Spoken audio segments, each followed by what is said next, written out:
Finance एक ऐसा topic है जो कि लाइफ के लिए बहुत ज़्यादा इंपॉर्टेंट होता है। उसके कई चैप्टर ऐसे होते हैं जिनमें वी नीड मतलब not experiment, we need a experience person. So Morgan Housel से अच्छा कौन हो सकता है? मॉर्गन हसल अपने टाइम के one of the best journalist और फंडिंग पर्सन है जिन्होंने काफ़ी कुछ चीज़ें अपनी फंड्स पे, रेजेस पे, मनी पे लिखी है कि कैसे कैसे हमारी खुशी और हमारी माइंड की साइकोलॉजी मनी पे डिपेंड होती है। सो आज का पॉडकास्ट आज हम बात करेंगे मॉर्गन हसल के बारे में, उनकी साइकोलॉजी ऑफ मनी के बारे में, जो कि उनकी बुक थी, बहुत अच्छी पब्लिश हुई थी 2020 में। जब इन्होंने ऑनलाइन जब ये करी या फिर उसके रिव्यूज़ आना स्टार्ट हुए, और एज अ पर्सनली मैंने जब इस बुक को पढ़ा, मैंने कई सारे चैप्टर्स पढ़े हैं, तो मुझे एक चीज़ रियलाइज़ हुई कि बहुत ज़्यादा सिंपली वे में डिफ़ाइन कर रखा है। एक छोटी से छोटी डिफिनेशन, एक डिफ़ाइन बहुत ही ईज़िली वे से है, जो कि बहुत अंडरस्टैंडेबल है मेरे लिए भी और बाकी लिसनर्स को भी रहेगा। आई रियली रिकमेंडली हाईली रिकमेंड आप इस चीज़ को पढ़िए, क्योंकि ये बहुत चीज़ हमारी रिवील करती है। कई बार हम साइकोलॉजी को एज अ नया कॉन्सेप्ट, मतलब कुछ चीज़ें हम उससे डरते हैं, बट साइकोलॉजी रियली बहुत इंटरेस्टिंग सब्जेक्ट है जो कि हर एक ह्यूमन बिहेवियर को डिफाइन करता है। आपसे ये बात करना किस तरह से मनी के आने पे हम कैसा बिहेव करते हैं और हमारा क्या महत्व होता है। सो जिस चैप्टर के आज मैं बात करूंगा, जो मैं अपने लिसनर्स के साथ डिस्कस करना चाहता हूँ, वो है man in the car paradox. पहले हम पैराडॉक्स के बारे में जानते हैं, ये क्या होता है। कोई भी ऐसा सेंटेंस जो मैं बोलता हूँ और उस चीज़ को सही या गलत साबित करने के लिए, मतलब कुछ उल्टा सीधा कह रहा था ना, मतलब अपनी बात पे टिके ना रह के दोबारा इसको उसकी बात का विरोध करना, उसे हम विरोधाभास बोलते हैं। फिजिक्स की लाइफ में, केमिस्ट्री, इवन इन साइकोलॉजी और क्वांटम फिजिक्स में बहुत यूज़ होता है, और फाइनेंस में ये कुछ अलग ही टॉपिक बनता है।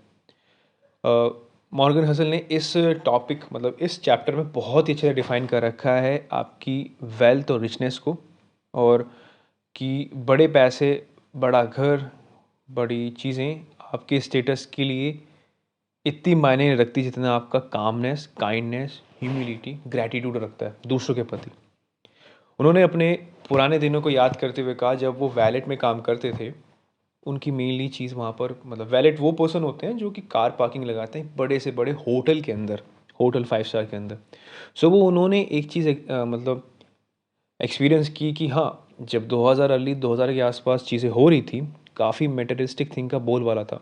लोग शो ऑफ करते थे हर एक चीज़, मेटेरियलिस्टिक थिंग्स का, गाड़ी, बंगलो, और बड़े बड़े जो पीपल होते हैं, मतलब लॉयर्स हो गए, डॉक्टर हो गए, highly society person, they not feel any hesitate to show of.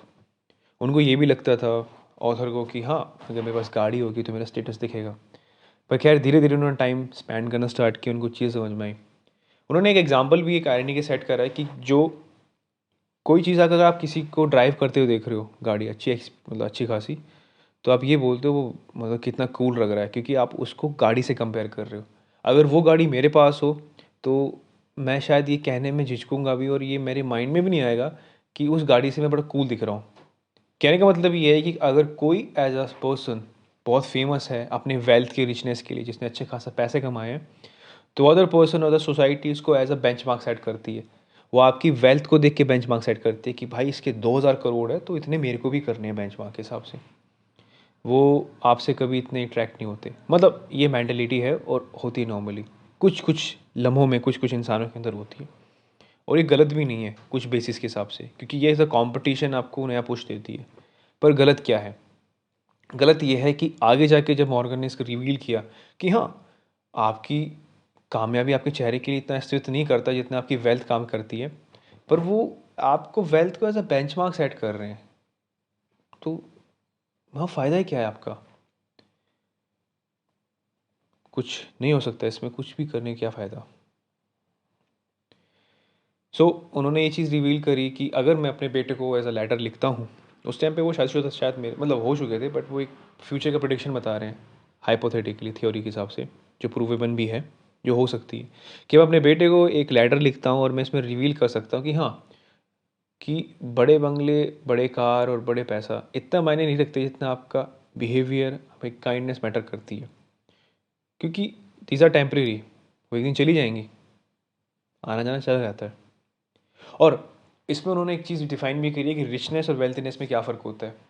क्या, वेल्थीनेस एक ऐसी चीज़ है, जो ऐसा पैसा जो कभी यूज़ ही नहीं, यूटिलाइज नहीं होता, वो पैसा ऐसा है जो पैसे को पैसे अट्रैक्ट करता है, मतलब वो पाउंड्स में है, वो डॉलर के अंदर है और वो इन्वेस्ट हो रखा है, वो कभी इतना यूटिलाइज नहीं होता।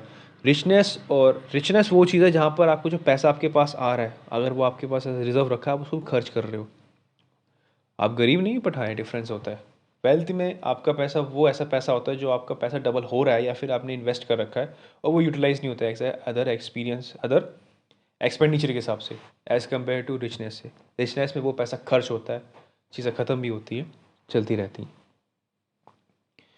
तो इस पूरे चैप्टर का सारांश मैं ये निकालता हूँ कि चीज़ें बहुत इंपॉर्टेंट होती हैं, पर बड़ा घर, बड़ी चीज़ें, आपके अपने हिसाब से चलो। ये चीज़ देखती है आपका स्टेटस, आपका स्टेटस हमेशा आपके बिहेवियर से, पैटर्न से डिफाइन होता है।